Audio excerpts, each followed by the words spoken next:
తెలంగాణ వైద్య ఆరోగ్య శాఖ కరోనా బులెటిన్ విడుదల చేసింది. కొత్తగా రాష్ట్రంలో 6 కరోనా కేసులు నమోదైనట్లుగా తెలుస్తోంది. ఇప్పటి వరకు 20 కరోనా కేసులు నమోదు కాగా ఒక వ్యక్తి కరోనా నుండి పూర్తిగా కోలుకున్నారు. మిగతా 19 మందికి చికిత్స కొనసాగుతోంది. కొత్తగా వచ్చిన కరోనా కేసుల్లో హైదరాబాద్లో 4, మెదక్లో 1, రంగారెడ్డిలో 1 కరోనా కేసు నమోదైంది.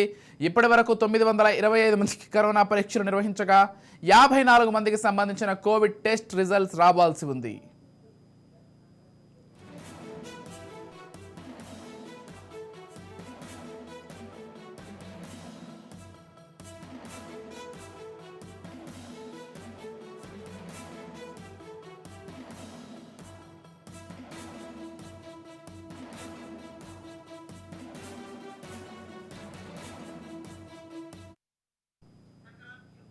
తెలంగాణ వైద్య ఆరోగ్య శాఖ కరోనా బులెటిన్ విడుదల చేసింది. కొత్తగా రాష్ట్రంలో 6 కరోనా కేసులు నమోదైనట్లుగా తెలుస్తోంది. ఇప్పటి వరకు 20 కరోనా కేసులు నమోదు కాగా ఒక వ్యక్తి కరోనా నుండి పూర్తిగా కోలుకున్నారు. మిగతా 19 మందికి చికిత్స కొనసాగుతోంది. కొత్తగా వచ్చిన కరోనా కేసుల్లో హైదరాబాద్లో 4, మెదక్లో 1, రంగారెడ్డిలో 1 కరోనా కేసు నమోదైంది. ఇప్పటి వరకు 925 మందికి కరోనా పరీక్షలు నిర్వహించగా 54 మందికి సంబంధించిన కోవిడ్ రిజల్ట్స్ రావాల్సి ఉంది.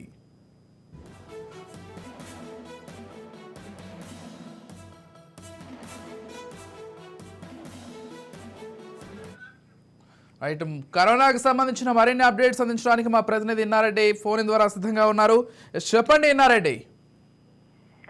విజయ్, మనం చూస్తున్నాము గతంలో కరోనా ముమ్మారి వల్ల చాలా మంది కూడా ప్రాణాలు కోల్పోయి ప్రపంచం కూడా ఒక రకంగా స్తంభించిన పరిస్థితి ఏర్పడిన విషయం మనం చూసాం. సో ఈ నేపథ్యంలోనే ఎప్పుడైతే కరోనాకు సంబంధించిన విషయంలో కేంద్ర ప్రభుత్వం అలర్ట్ అయిపోయింది, ఈ రోజు అత్యవసర సమావేశం ఏర్పాటు చేసిన తర్వాత ఇమ్మీడియట్ గా కేంద్ర ప్రభుత్వం, రాష్ట్ర ప్రభుత్వాల ఆరోగ్య శాఖ ముఖ్యమంత్రులు, ఆరోగ్య శాఖ మంత్రులతోటి, ఆరోగ్య శాఖ సంబంధించిన అధికారులతోటి వీడియో కాన్ఫరెన్స్ ఏర్పాటు చేసిన నేపథ్యంలో పూర్తి స్థాయిలో కరోనా కట్టడి చేయడానికి ఏమైతే చర్యలు తీసుకోవాలో ఆ చర్యలో భాగంగా ఇమ్మీడియట్ గా స్కూళ్లలో ఖచ్చితంగా మాస్కులు వాడాలి, తర్వాత శానిటైజర్, తర్వాత డిస్టెన్స్ కూడా కంపల్సరీ మెయింటైన్ చేయాలని చెప్పేసి కూడా చాలా స్పష్టంగా తమ ఆదేశాల్లో పేర్కొనడం జరిగింది. సో ఇదే కాకుండా ప్రస్తుతం అయితే మాత్రం ఈ కరోనా ముమ్మారిని బడి ఇప్పటికీ 2 చనిపోయారని చెప్పేసి కూడా తెలుస్తోంది. తెలంగాణలో కొత్తగా మనం చూస్తే 6 కరోనా కేసులు కూడా వెలుగు చూస్తా ఉన్నాయి. ఇప్పటి వరకు తెలంగాణలో దాదాపుగా 20 కరోనా కేసులు నమోదు అవడంతో ఇక పూర్తి స్థాయిలో దీన్ని కట్టడి చేయడానికి తీసుకోవాల్సిన జాగ్రత్తల మీదనే ప్రస్తుతం ఆరోగ్య శాఖ దృష్టి సారించని చెప్పుకోవచ్చు. మొట్టమొదటిగా ఈ మాస్క్ అనేది కంపల్సరీ చేసింది. చిన్నపిల్లలకి ఇమ్మీడియట్ గా ఎఫెక్ట్ ఇస్తుంది కాబట్టి మొట్టమొదటిగా స్కూళ్లలో మాస్క్ కంపల్సరీ చేసినట్టుగా మనకు ఆర్డర్లు పాస్ చేసినట్టు తెలుస్తా ఉంది.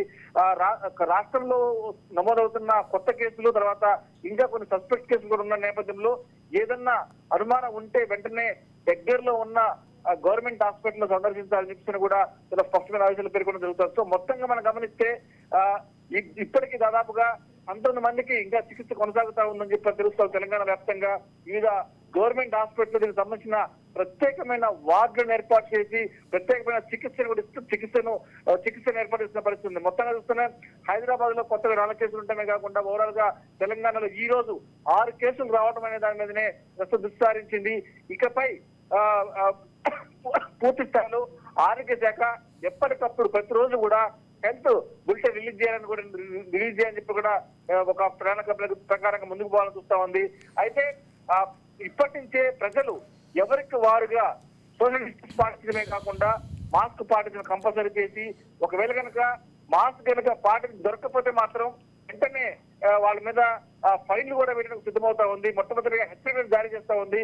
కొన్ని రోజుల పాటు ఈ హెచ్చరికలు కంటిన్యూ చేసిన తర్వాత దాన్ని సీరియస్ గా ఇంకా పూర్తి స్థాయిలో మాస్క్ ధరించకపోతే ఫైన్ కూడా వేస్తామని చెప్పని ప్రభుత్వం ఇప్పటికే హెచ్చరికలు జారీ చేసింది. హెల్త్ బులెటిన్లో ఈ విషయాన్ని చాలా స్పష్టంగా తమ ఆదేశాల్లో పెట్టింది. ఇకపై కనుక ఎవరైనా తమ మాస్కులు కనుక ఉపయోగించకపోతే మాత్రం ఖచ్చితంగా ఫైన్ వేస్తామని కూడా చెప్తా ఉంది. సో ఇప్పుడు మెదక్లో 1, రంగారెడ్డిలో కరోనా కేసు నమోదవటం, హైదరాబాద్ 4 కేసులు నమోదవటం, మొత్తంగా చూస్తే ఒక్కొక్కటిగా నమోదైన కేసులు మనం చూస్తామంటే మాత్రం ఎక్కువగా అంటే ఇప్పుడు Z1 అనేది ఏమైతే కొత్త వేరియంట్ ఏమైతే వస్తుందో ఆ వేరియంట్ అనేది ఎక్కువగా అంటే దీర్ఘకాలిక ఆస్మా లాంటి వ్యాధులున్న వాళ్ళకి ఎక్కువగా అటాక్ అవుతున్నట్టు కూడా ఆరోగ్య శాఖ తెలిపింది.